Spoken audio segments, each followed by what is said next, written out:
amulebe, tani kumeke algadon.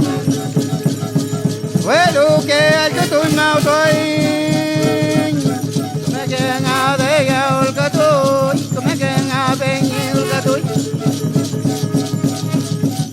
Kumeke ngade kumeke ngade algadon. Algadon me wa muya no tama muya dumo.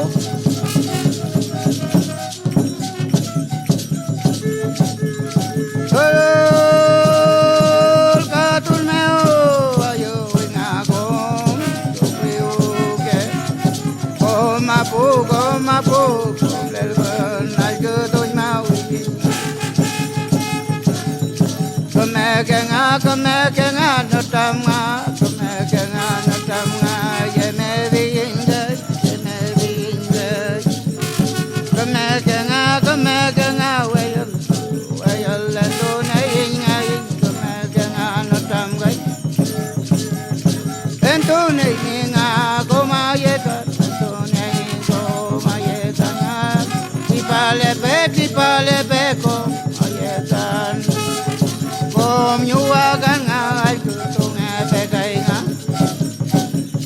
nalkanto ko bien winga kiman winga ngalam epo kawan mewa amulinga dungu kawan mewa amulinga dungu kawal nein kawal do ko bien ngatai.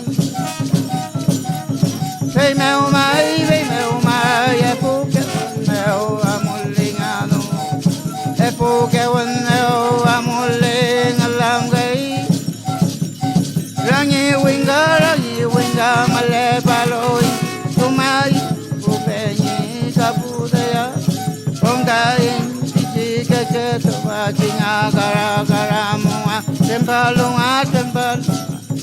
Rangi winga. Tempalunga,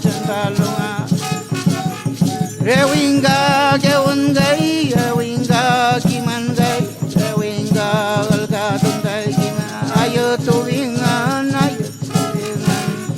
Tuam wetulai nyanyi, tunganyi jawan namgai, mapuche ayekan gai, ayekan tuam wetulai. Vei meu mai, tunge tulku tinga dungu engan gai. Vem chi mai, nalkan tuku biyin gai, tawa tinga kake tupa tinga.